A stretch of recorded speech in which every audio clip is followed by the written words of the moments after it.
and welcome to the Caring View. Just a reminder that the views tonight are that of our own, and the guests that join are not of our companies. Please don't forget to hit subscribe. There should be a bell somewhere on your screen just so that you're kept up to date with all the information and new episodes.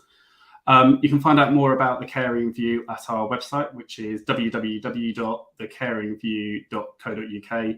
And also just a reminder that we have our exclusive content on our podcast, and we are coming up to the end of our current series, but looking forward to releasing our new series soon, which is around membership organisations.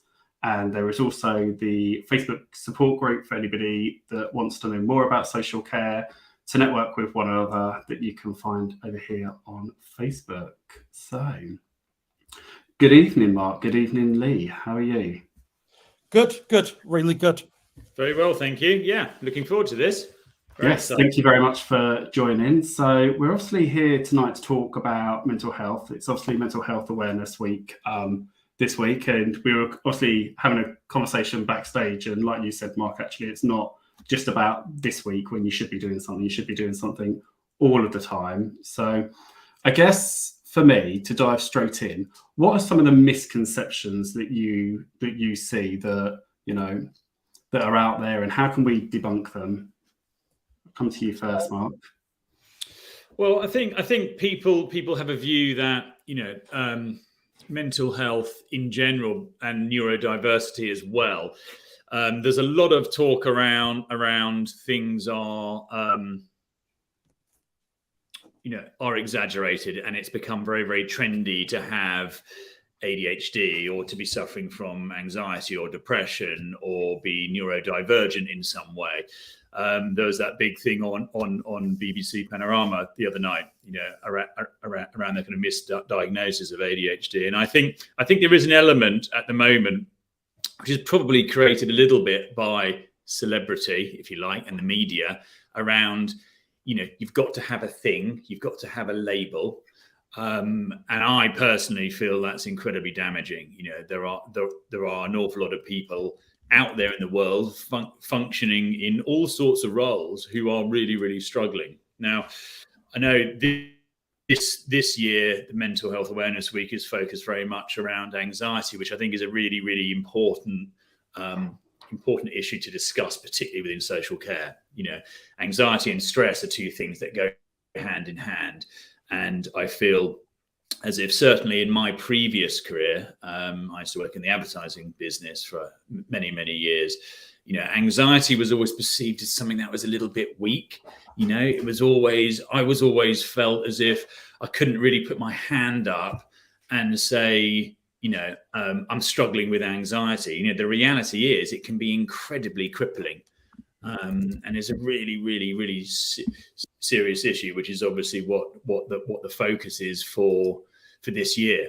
And I think it's something that needs to be examined in detail, because certainly my mum is in a nursing home at the moment, and has been since before Christmas. And absolutely, without a shadow of a doubt, speaking to a lot of the people who are looking after her, stress and anxiety and worry, these are very real things.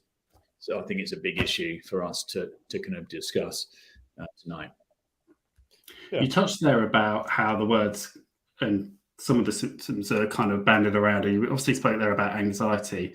And I do agree. I think quite often you'll hear somebody saying, oh, this gives me anxiety, or that gives me anxiety, but actually probably wouldn't in the same way as what you spoke about, actually, about how it could be crippling someone. Yeah. And how do you think we break down that? Because I think a lot of people say, oh, I'm OCD, when actually they're just very particular or organised. Lee, how do you think we... That's one of my sort of hot button things is I'm a little bit OCD because I've got a glass here and I need to take it to the kitchen when it's finished. I'm a little bit OCD. There's a difference between being neat and tidy and having that ultimate fear that if you don't lock the door or unlock it 20 times, that the house is going to burn down. So I think it also sort of minimalizes the struggle that people with OCD, people like, oh, I'm a little bit. Now I've got a lot of energy. When I'm at work, when I'm on the stand, I'm always like hyper. And people will sometimes say, oh, a little bit ADHD because I'm quite energetic. But it's a world of difference between having ADHD and being energetic. World of difference between needing a tidy surface and having crippling OCD. And I think one of the common misconceptions for me is that we've sort of made it in terms of the awareness around mental health. There's a lot of people, because we have made great strides, to thinking this is it, we've reached it, but we're still only at the base camp. I mean, and some of the numbers there are crazy. And it's just 1 in 4 people in England will have a mental health disorder.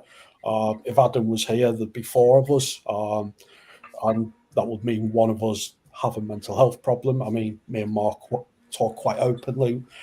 Both of us have got mental health problems, so yeah, it's just minimalising people's struggle when you say I'm a little bit OCD or I'm a little bit ADHD, a little bit autistic. There's another one I've had quite often, and it's a huge red button issue for me. Just gets my back up. I think it's also, I think one of the things that's interesting, going back to anxiety, is, some of the words that are used are really, really unhelpful. Anxiety is not actually a particularly useful term to use, because anxiety and being anxious feel like the same thing. Being anxious is entirely different to having an anxiety disorder. Being anxious could be, how we felt just before you pressed start on this. You're a bit excited. You're kind of a little bit, I'm ready for this. That's normal. That's a normal thing you feel. An anxiety disorder, like I used to struggle with, used to absolutely, turn up in complete and utter panic attacks, completely freezing. There I was, a board director of an advertising agency whose job was to basically stand up and present and do new business pitches and things like that. And there were times when I was in a really, really bad kind of situation where I literally froze, couldn't speak. It was like someone had me around the throat and was throttling me. So it's an entirely different thing. And I think, as Lee said, there's all these terms bandied about, I'm a bit bipolar. Well, no, you're not a bit bipolar. Bipolar is a very, very serious mental health condition. Often people use things like I'm a bit bipolar when they're describing I'm a bit up and down. Well, no, up and down is called life. That's just what happens. And I just feel as if, it's become incredibly trendy to have something, to have a label. And the media and celebrity don't really help with that. When you look at careers like the care industry, we're talking vocational careers here. We're talking things that you do because you really want to make a difference. It's like being a nurse. It's like being a doctor. It's like being those sorts of careers. And these are things where it's very hard to just switch off, just to go, okay, I've now left and that's it. I mean, when my mum went into the nursing home, the carers who were looking after her at home, some of them were absolutely devastated. They were gutted. They were really, really upset because they had formed a really special bond with my mum.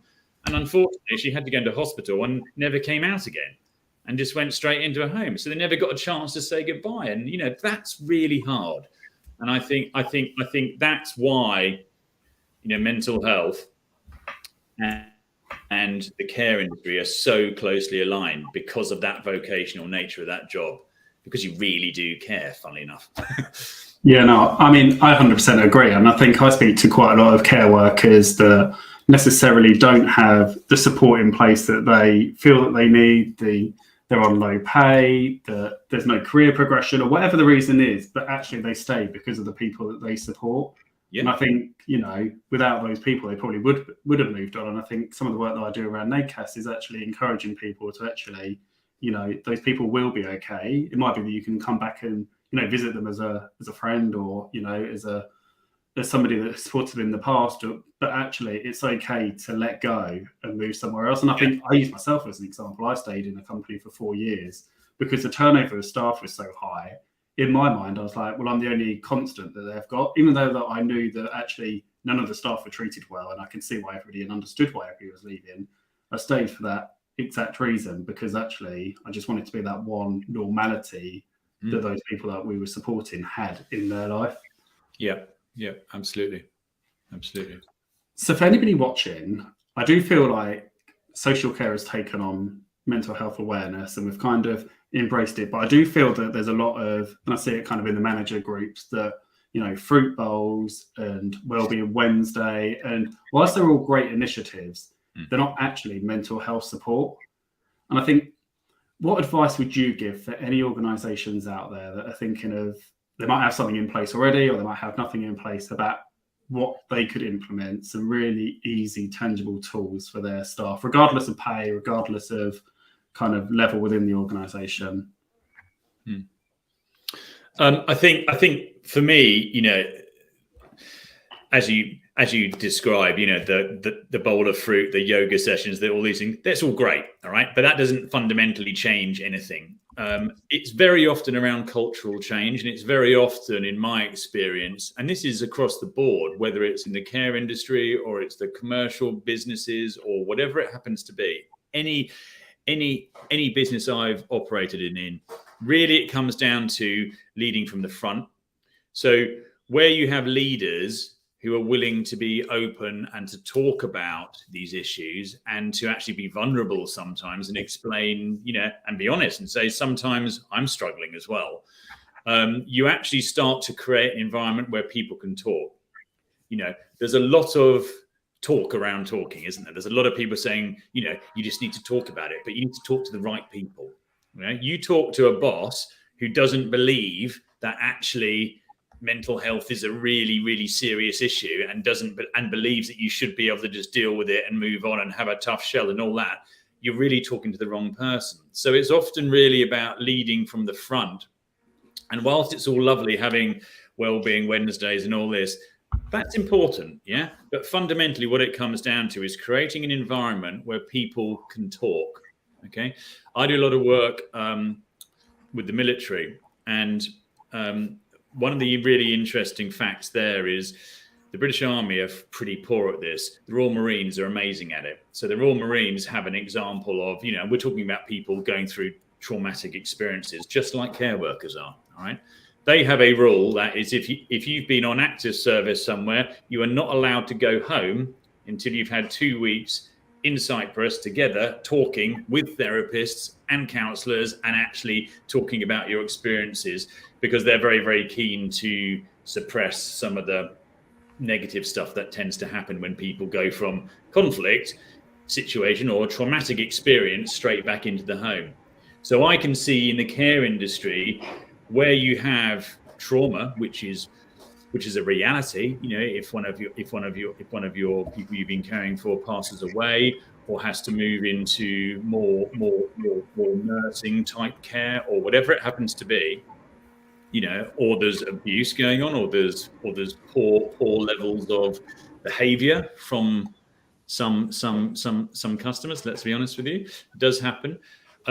Where there is actually an open environment where people can talk, they can openly talk, they can talk without being judged, and that kind of non-judgmental listening.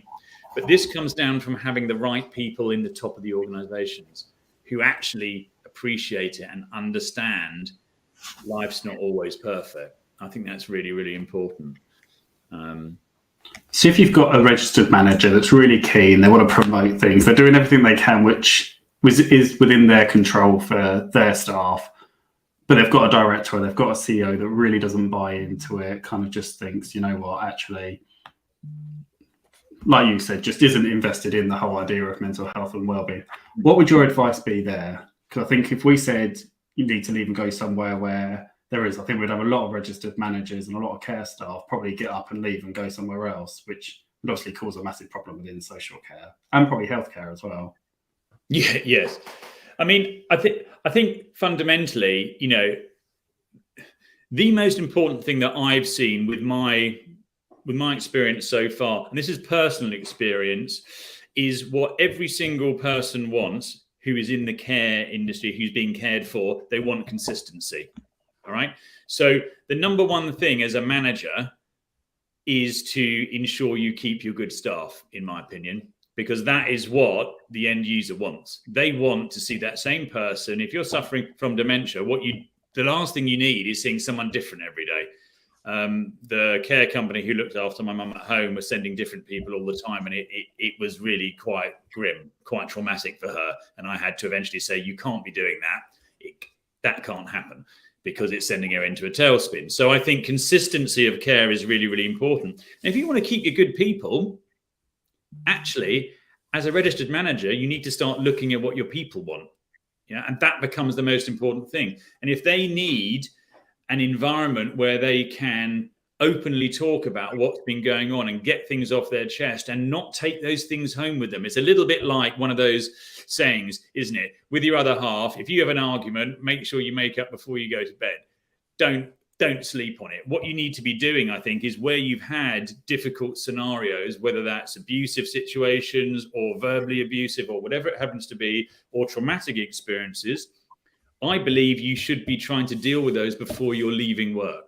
So you should have, maybe you have a little room that is there to go and talk to people, that you actually, maybe you have someone who's trained as a mental health guardian, for example, is what I call them, rather than first aiders, because I think first aider sounds like you're sticking a plaster on something, which is a little bit more serious, in my opinion, than this. So I call them mental health guardians. Someone who's trained, who can actually help you and actually sit there and listen and absorb what you're saying and kind of help. So actually, when you leave work, you can leave some of that behind you and you've dealt with it. I think that's important. And I think even if they don't want to do this, it's about keeping your talent, isn't it?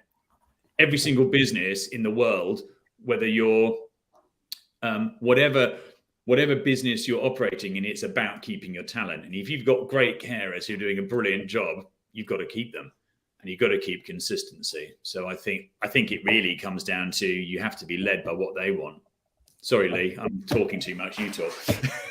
I'm used to it now with our podcast. I think to come back in and speak to what Mark said originally, I think if you've got that director who is a sort of pounds, pence and shillings, only worries about the top line, it's then your job as a sort of the person who, the advocate for change, is to create a compelling business case of why this mental health policy is so important. And again, you can point to the fact that if you force people to come in when they might not be well, when they're suffering from anxiety or something else, then you might get 5 days of 60% efficiency. But if you give them half a day off to rest, recharge, and you get 4.5 days of 100% efficiency. And I think that's sort of turning it into a compelling business case for the cold-hearted director, because if they're only worried about money, then make it about money, because not only is looking after people's mental health the right thing to do, the kind thing to do, the human thing to do, it also makes solid business sense from anyone, because if you're paying people, do you want 50% efficiency over 5 days, or do you want 100% over 4 days? You know what I'd take. And you don't want to be losing people all the time, because replacing them is expensive, and you'll make mistakes. If you've got decent people, you've got to keep them. You've got to do whatever you need to do to keep them. Yeah, and that's what I was going to say. It might cost you something in the interim, but actually you're going to reduce your turnover because you'll have staff that want to stay. And the thing is, I think as more providers and more organisations go on top of their well-being and the mental health offering, if you're an organisation that isn't doing that, then you're going to lose your staff to organisations that are, and they're going to be advertising that. Lee, I wanted to bring you back in, because obviously there'll be a lot of directors and other people watching that will work from home, and obviously the support around working from home and from organisations is very different. What are some of the things that you do to maintain good mental health from working from home most of the time? So it's about taking the breaks when you're meant to be taking your breaks, because we all have lunch breaks. A lot of people, when they're working from home, will get something from the kitchen, go back to the desk and carry on working. So it's about creating that separation, giving yourself time to unwind. I mean, even if you're not having lunch, even if you're sort of scrolling Facebook on your phone, or whether you're sort of doing something else, go for a walk, then just take those breaks. I think one thing I found difficult when I first started working from home was the sleep hygiene, because it's very easy to finish work and you're in the same place. So to carry on. So again, making sure there's a separation, and sometimes going out for a walk or going for a 5 minute drive, almost using that kind of like a fake commute, because I didn't realize when I started working from home all the time, how much I missed that commute. Now I live in Somerset and work in the Midlands. The commute is a little bit further, but great for listening to podcasts and great for doing some of those thinking. In terms of managing people, so obviously we've got a sales team that work from home for the most part. It's just making that conscious effort, whether it's on Slack, picking up the phone, having a huddle at the beginning of the day, having a huddle at the end of the day, and just checking in with them on a regular basis, because working from home isn't easy. And I think sometimes, because they're not in the same room as us, we forget to check in on people. We'd like make it just a habit. 9 o'clock in the morning, check in. Lunchtime, in the afternoon, just check in with everyone, make sure that everyone's okay. And I think, as well as it's asking, how are you? Are you okay? But also asking in a different way, because how are you, Mark? You probably say I'm fine. Yeah, I'm saying, yeah. It's asking, so what's new with you? Is exciting you, or on the sort of other side of it, what's new with you that's making you worry? And again, you might get a proper answer from that rather than the lazy, how are you doing? I'm fine. Yeah. All good stuff there. I think for me, when I work from home, I obviously oversee 2 contracts in my day job, and both start and finish at very different times, and actually sometimes can be back to back with meetings, as I'm probably sure both of you are used to. And actually saying, actually I need time to have a break. And I was very conscious of putting time into my diary after watching a wellbeing episode on something else, and about diarising time just for me, just half-hour spots throughout the day. And I always find that they're the first slot that people try and book over, and actually, having that courage to say, actually, no, that time is, vital for me. Or if it's my lunch break, that actually, that is my time. Like, you can't just go in there and overbook that time, because actually, you could be doing something, or like you said, Lee, could be using that time to actually be doing self-care. And I think it's having that kind of confidence to go back to somebody and say, actually, no, I can't do that. We're going to have to do it a different day, or whatnot. But no, makes a lot of sense, I think. There's a lot of, there's been quite a bit of research recently about, because I think the working from home scenarios has created a bit of a culture where you almost have more meetings than you would have done 2 years ago. And also you find, a lot of my work is done over Zoom, and you'll find often, why are those people in this meeting? There's people who don't need to be in it. And actually, there's almost this paranoia sometimes from business owners or managers or directors who can go, if you're working from home, I need to ensure that you're in meetings, because then I know you're doing something. It's like, well, but you actually have to do some work at some point. And there's a lot of work being done around actually what happens inside your brain if you ensure you have at least 10-minute gaps. So rather than having hour-long meetings and then another hour-long meeting, you have a 45. So you have a 45 or 50-minute meeting, and then you don't have another one for 15 minutes. You allow yourself some time to breathe, get some fresh air, go and get a drink, go and do whatever, and actually some time to stop. Because what you find is the working from home, part of the issue has come around, again, this paranoia of, if you're not in meetings, what are you doing?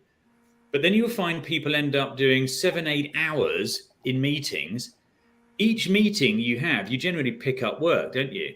You have a meeting and you can go, oh yeah, I'll write you that report, or I'll do. Now, if you don't have time to do that, when are you going to do that? So people end up working significantly longer sometimes, and you end up in this really difficult scenario. It's like, am I working from home or am I living at work? What's going on here? And I think that's where you have to learn. We all have to get a bit braver at going, no.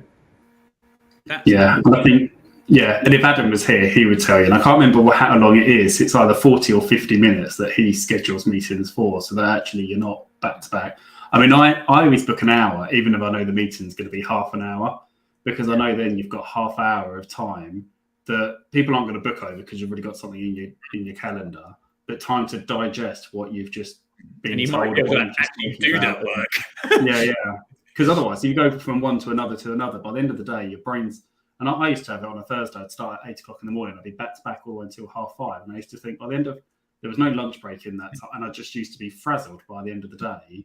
And you also pick up 20 things to do, which you haven't done. So when are you going to do that?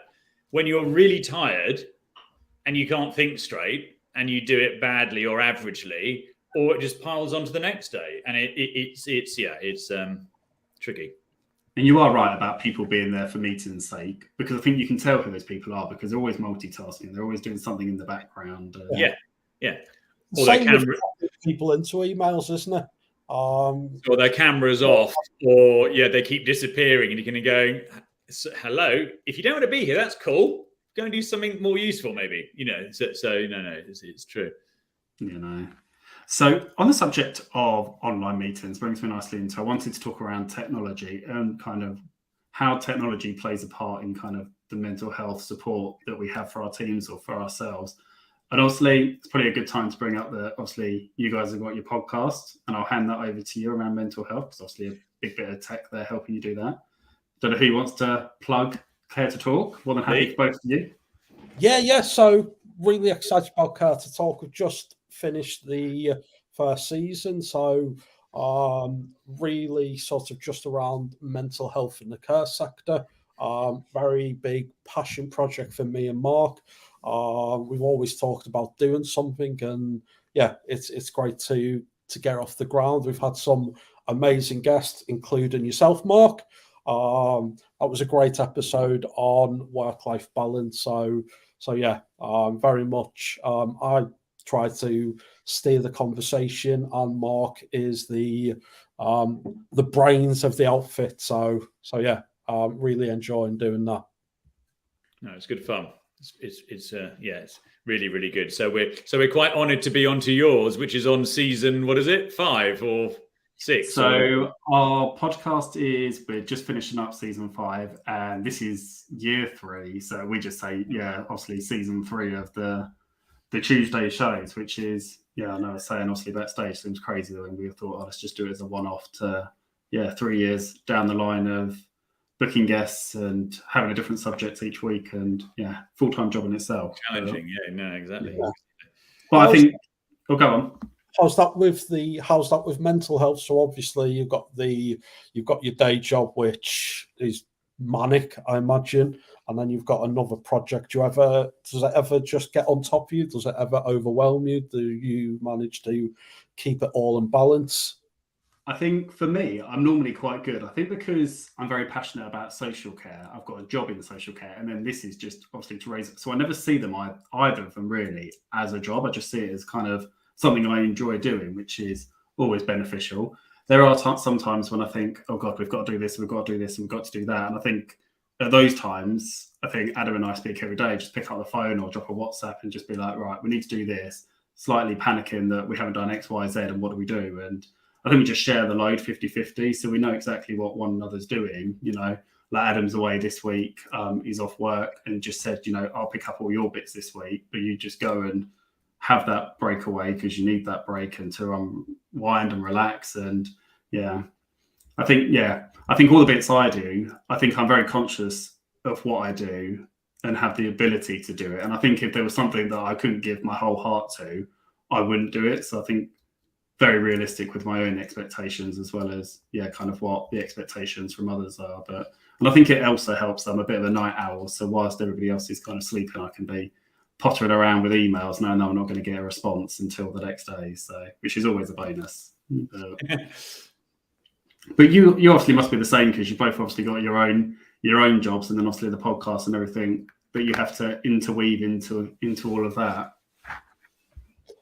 Yeah, it's I'm pretty much the same as what you just said there, Mark. Don't see my job as a job. It's long hours traveling up and down the country, so I probably should see it as a job. But it's that old cliche, isn't it? When you love what you do, you never work a day in your life. So that, and then again, just starting with Solihull Care as a trustee, see that as another passion project. So none of them seem like a work, but sometimes just because you love what you do, that's when the work-life balance gets out of kilter.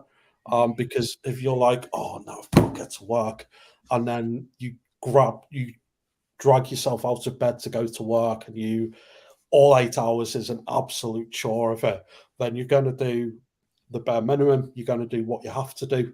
Whereas when you love what you do, when you enjoy doing what you're doing, it's then sometimes the work-life balance does get out of control because you spend more time at work because you enjoy it. And then you sort of limit some of the time you can spend at home. And again, not going for walks, not taking breaks because you're working long hours, lots of coffee, which is also not good. So yeah, it's almost while it's great to love what you do and to have that sort of vocation, sometimes it makes that work-life balance get out of kilter just because you enjoy doing it. Yeah, no, definitely. And I think, obviously, you mentioned that I came on your podcast and spoke about work-life balance, and I do feel like a hypocrite sometimes because, I'm up late, then I get up early.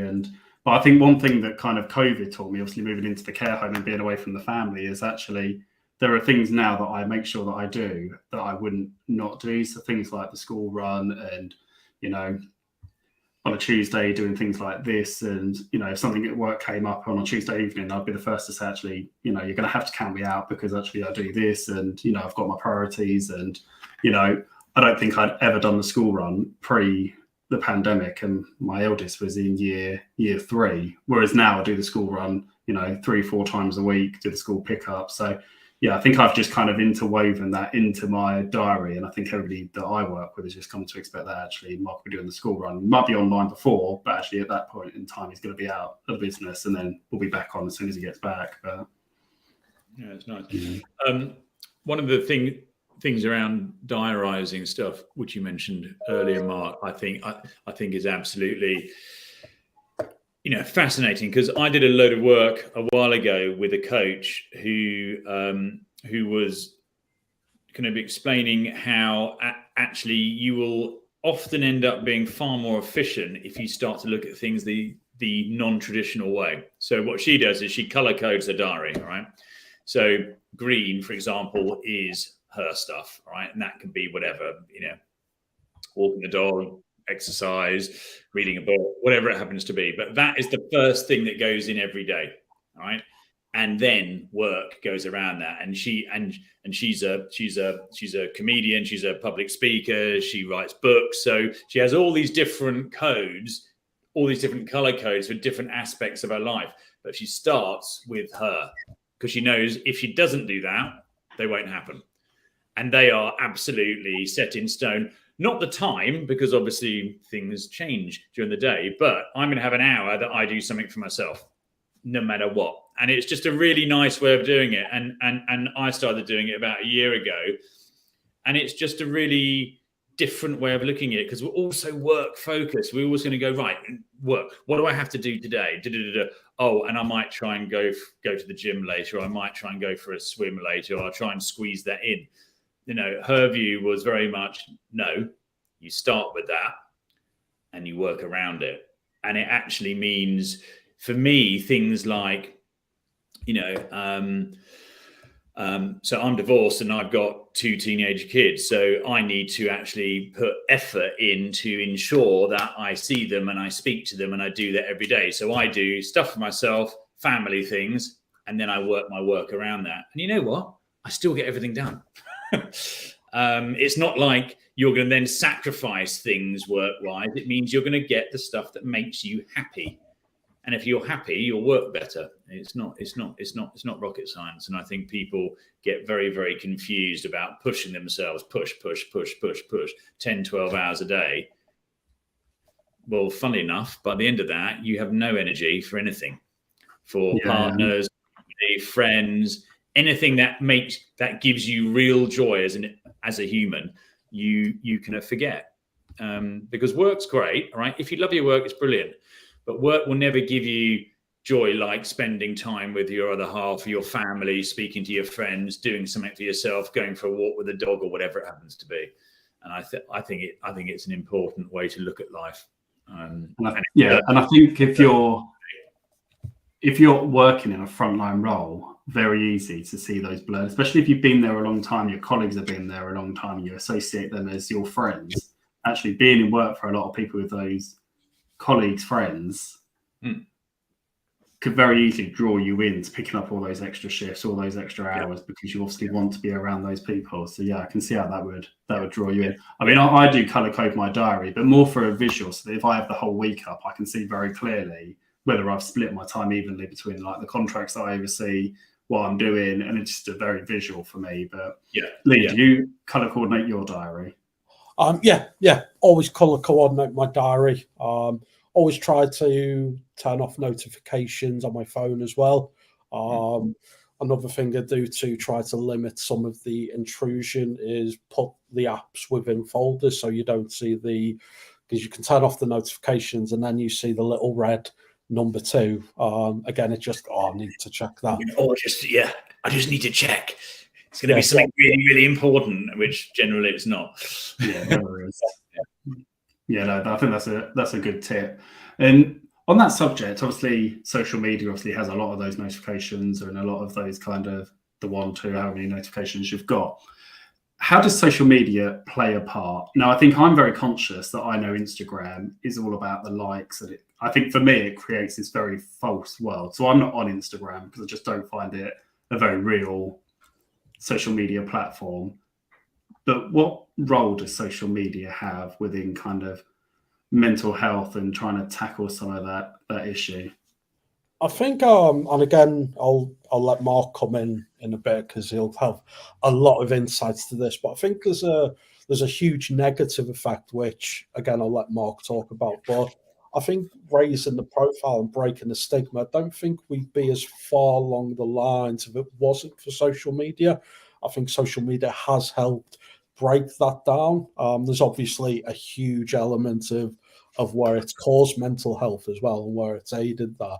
But I think, having everyone on the same conversation. I think we all seen the video of Paddy the Baddie after he won a fight when his friend took his own life. Again, that was huge for mental health awareness because it did raise the profiles a lot, but the negatives are sort of massive, aren't they? So I'll pass that over to Mark because this is his bread and butter. Yeah, I mean, I think social media and screens in general are, there are so many positive things about tech. All right, it's fantastic in many, many ways. The issue really comes around balance, and I think people really, really struggle with balance with it. So I think social media is fantastic insofar as it pulls disparate and often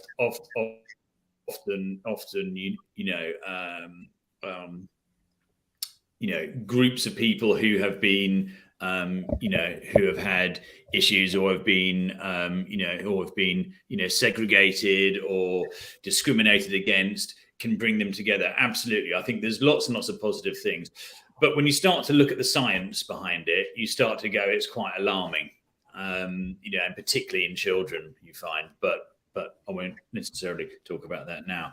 But the point is that what you'll find is it is designed in one simple way, which is to drag you in and pull you in and keep you.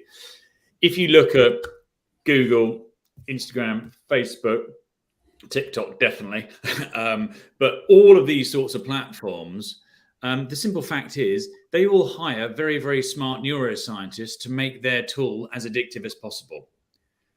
Which, when you think about it, it's a little bit like saying, "Oh, it's okay to be a major league drug dealer. We'll allow that to happen because actually that's quite good for our platform." All right, that is effectively what they're doing.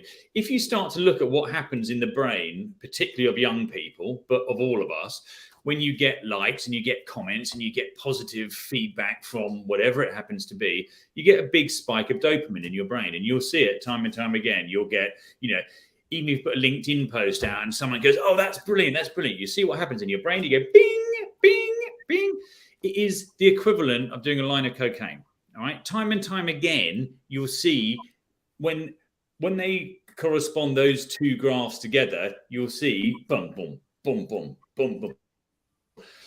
And the reality is that, that is why people get dragged in, because it feels good. Dopamine is the reward chemical. Dopamine is the thing that, when you eat a big greasy burger and you go, oh my God, that was amazing, and then feel really, really rubbish afterwards, right? Dopamine is the thing that's made you feel that. Dopamine is the thing that drives alcohol, particularly things like cocaine, sex, food, gambling, all these sorts of very, very addictive things. Dopamine is what is driving that.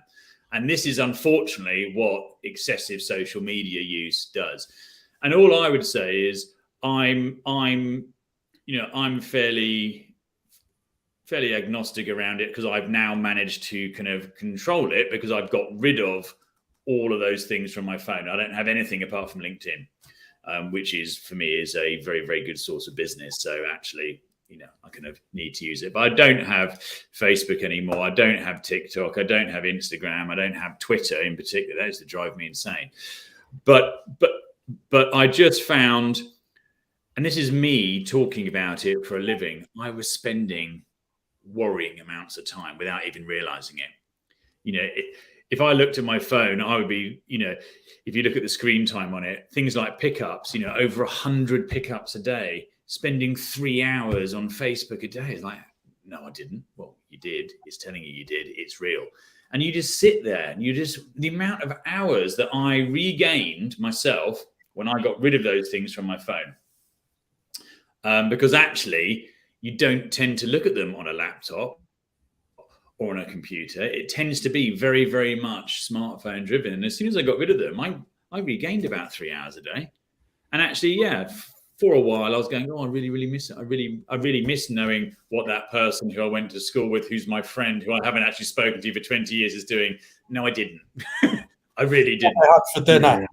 Yeah, exactly. And particularly Instagram, oh my God, your amazing life. Everything's so brilliant. I think it's really unhelpful, and I think if we take this back to social care for a minute, I think it's really unhelpful. There you are doing a vocational job. Let's be honest, you don't become a carer to get rich, all right? But I guarantee you, a lot of those people are going to have friends from school or college or whatever it is who have, done very well. All right. The perception of done very well. And let's be honest, on things like Instagram, whoever puts, I've had a really, really bad time, I'm having a really, really difficult time, oh, my meal was really beige and boring. No, it's always amazing. Everything's incredible. Amazing. And I don't believe that is very helpful for us. And I don't believe that's very helpful for people who are doing a vocational job where they work really hard. And actually you don't need everyone's amazing fake lives in front of you. So I just feel it's one of those things that if people can learn to manage it and get the balance and be able to move away from it and put that phone down, brilliant. I haven't met many people who have mastered that, including myself. Yeah.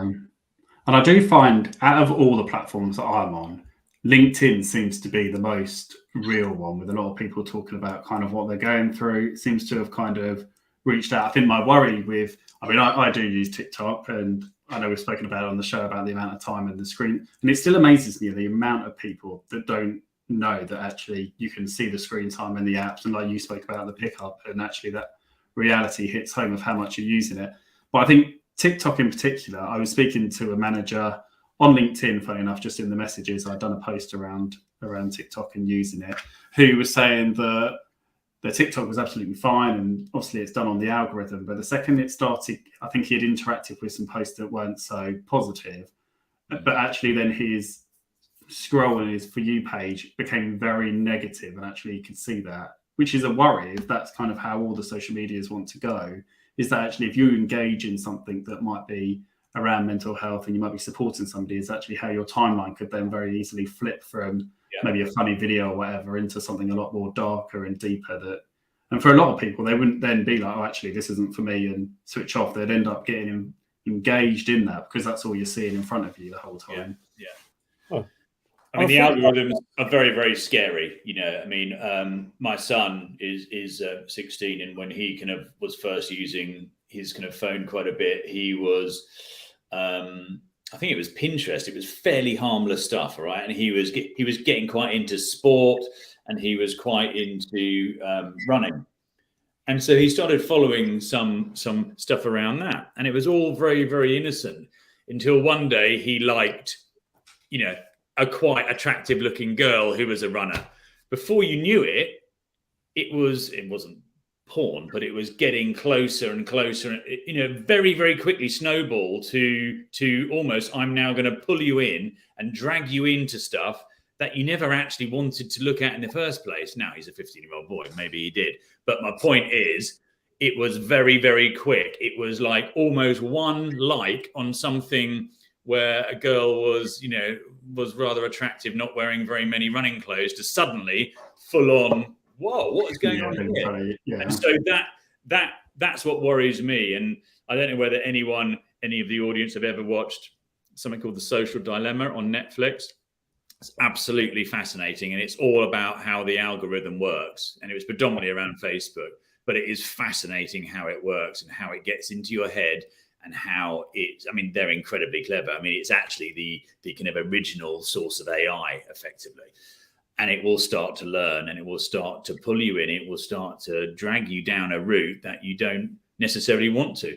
And the biggest issue is that level of distraction is just sucks your time away, absolutely sucks your time away. And so, if you're busy and you're working long hours, and you get dragged into that, you can suddenly find your 8-hour day turns into an 11-hour day because you're spending too long looking at cat videos on TikTok.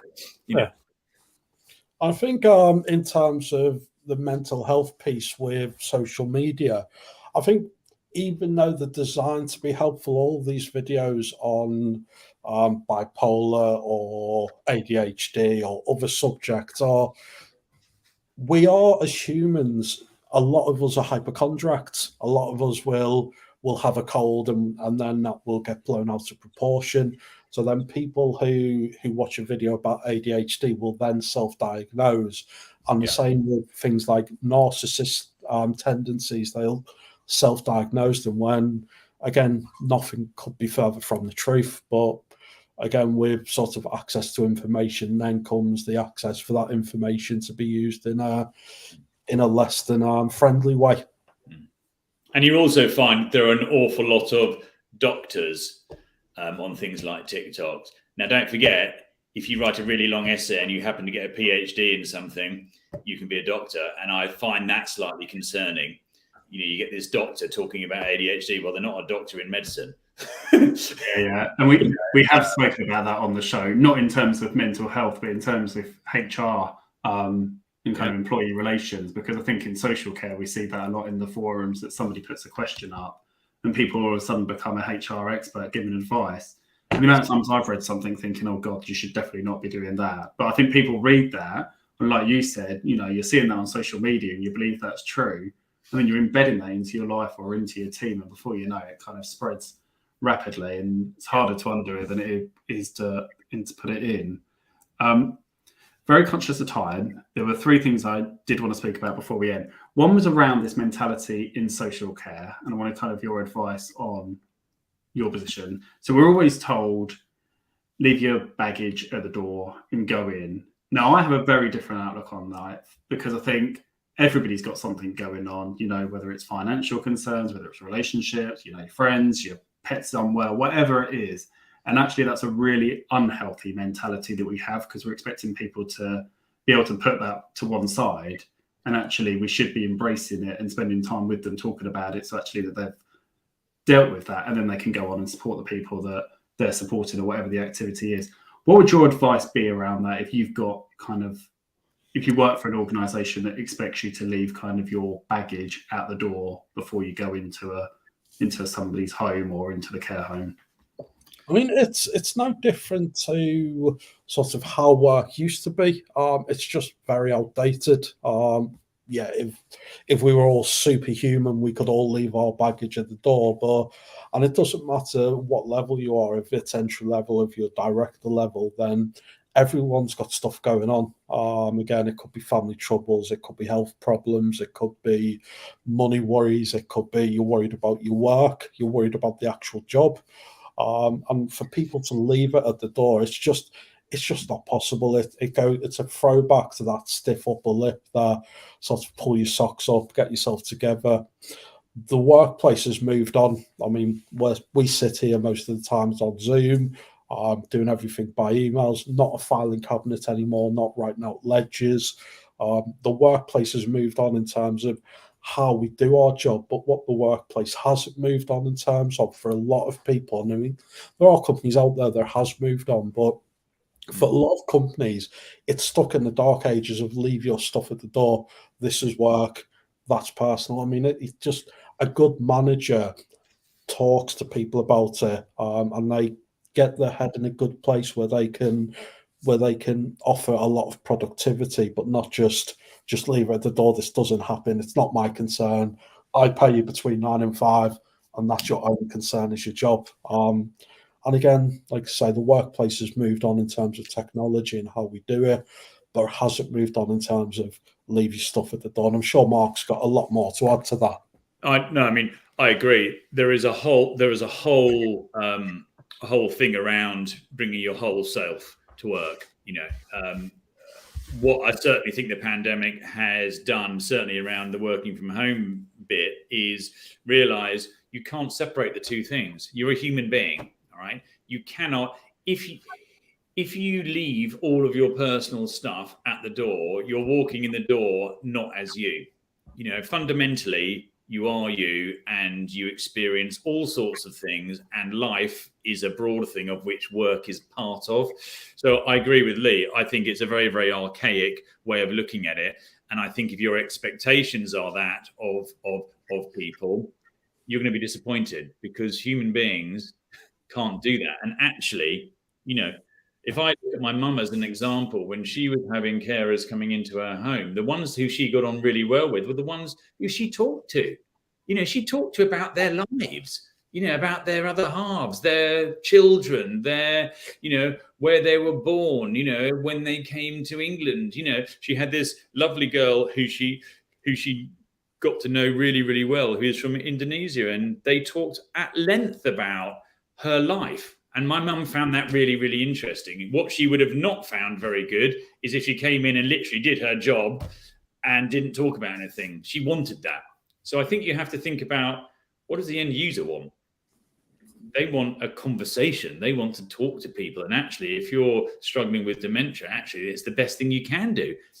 Interest, trigger that brain, talk about stuff. So I believe if you want that, you're going to be disappointed. And actually, you need to kind of get with the program, because that's not going to happen anymore.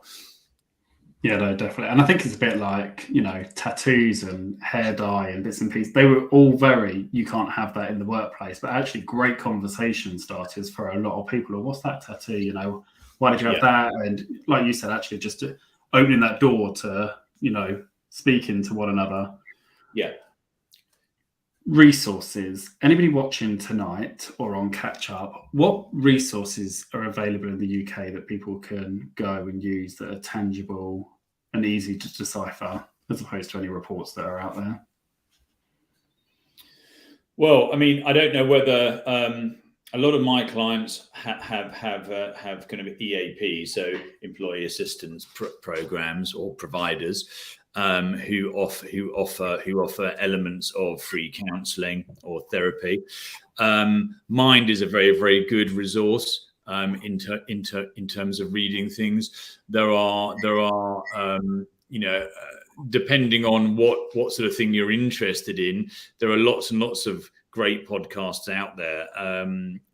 Lee and I obviously talk a lot about specifically around mental health, and we have guests along those who would be experts, and obviously it is what I do for a living. But I think for me, it's about engaging in in the kind of really respectable, honest resources of things like Mind. Yeah. I would try to avoid looking at too many 10-second TikTok videos that are going to tell you all about clinical depression, because there will be ones which are right. But I would also, if there's anything specific that any of the audience would like to know, a particular resource, feel free to contact me, because I can give that to you. I can't give you a long list now of everything, but fundamentally there are some great resources out there, and it's about picking the good ones, which I know, but it's difficult to give you a whole long list now.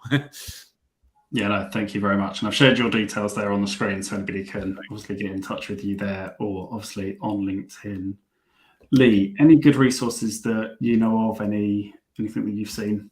Yeah, I mean, just the ones that Mark's mentioned there. I always use Mind. I find Mind to be a sort of treasure trove of stuff. So I use Mind. Easy to understand as well. Yeah, very simplified. The Samaritan's always a good resource.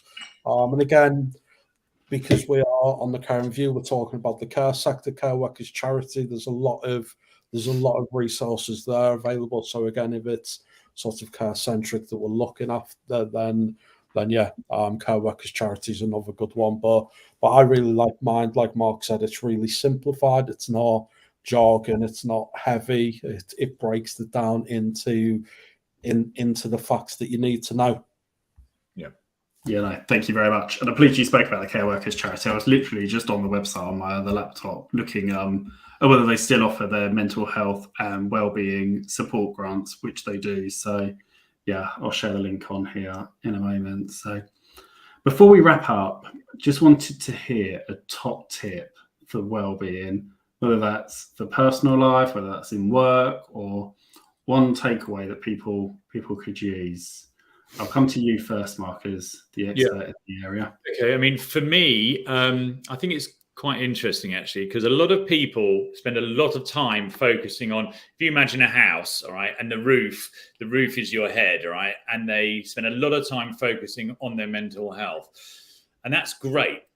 But an awful lot of people forget the foundations, and if you build a house on sand, so you can build all this lovely stuff up here and you build it on sand and it's going to sink, it's going to fall.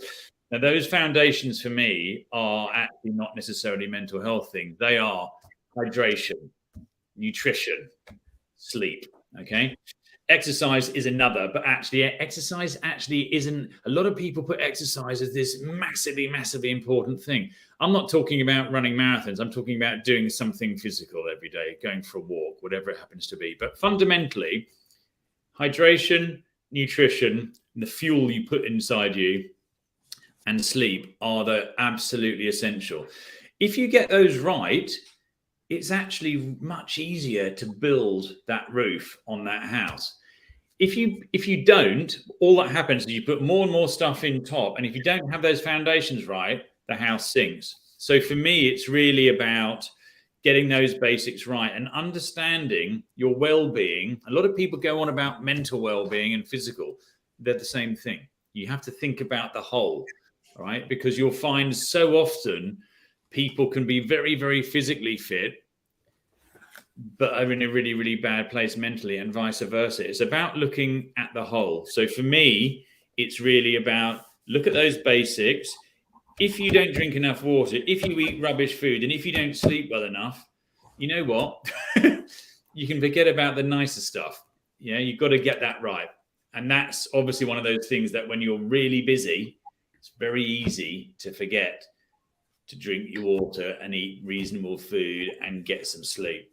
So for me, that's the core. That's what you need to focus on. Once you've got that, you can talk about the lovely other stuff and work about the mental health things. But without that, I see time and time again people spending loads of money on therapy and spending all this time and trying to do all this mindfulness and all of these things, but they haven't got the basics right. They're sleeping 3 hours a night.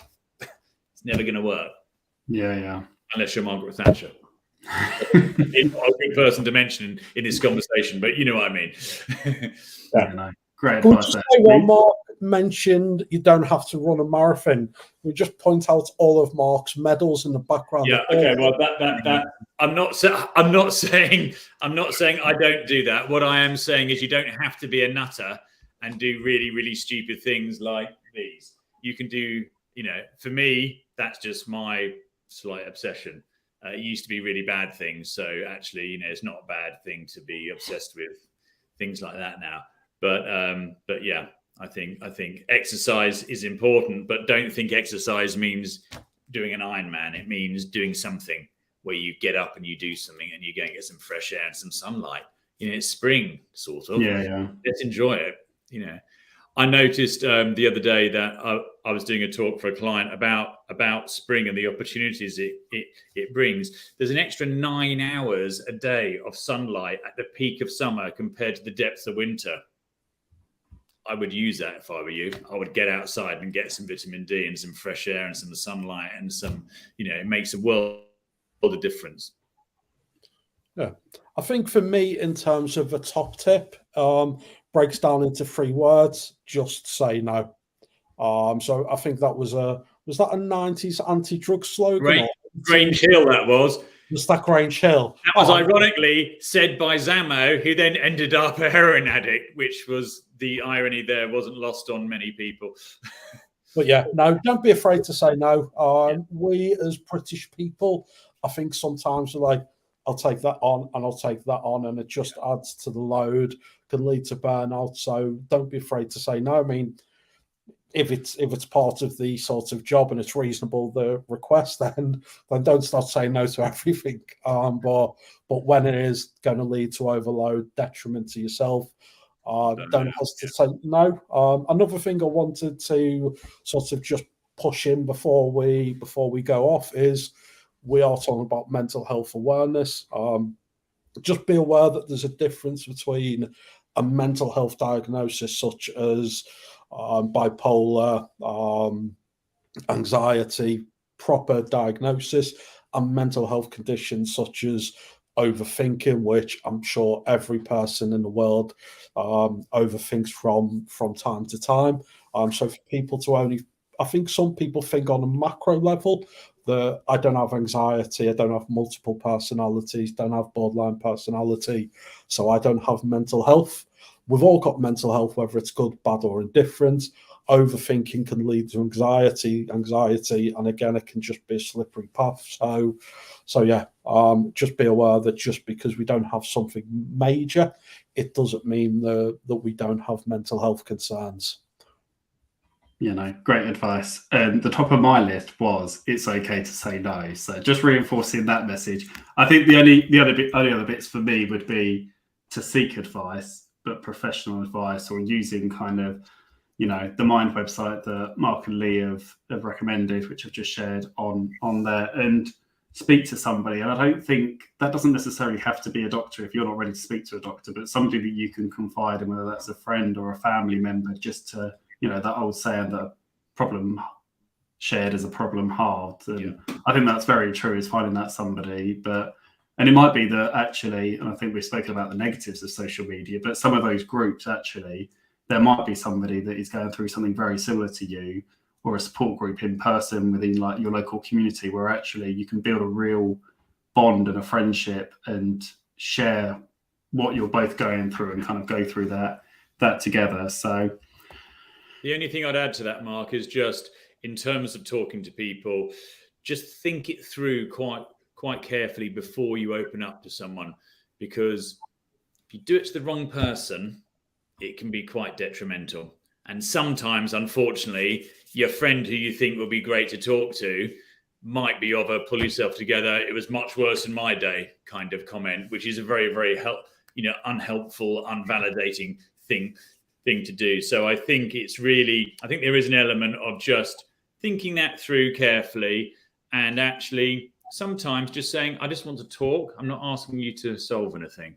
I just need to offload. And sometimes just being able to actually say things out loud and get them off your chest can make the world a difference. Human beings are very bad at trying to fix things for people. Sometimes don't fix things, just listen. 2 ears, 1 mouth. That's a good piece of advice. Yeah, no, great advice. And I know before we end it, I know that there is somebody that I speak to quite regularly that uses WhatsApp. So they've got themselves on WhatsApp and they send messages or they leave a voice note and then just delete it because they say actually it just gets it off of their chest. It's a bit like the old days where you would have written a letter and then pretended to post it to somebody and actually just ripped it up and got it off. No, it's a good idea. Yeah. Good idea. Just want to say to both of you, thank you very much for joining me tonight. It's been great to have this conversation. The hour has flown by as always. Thank you very much for everybody that's watching. And until next time, we'll see you next week.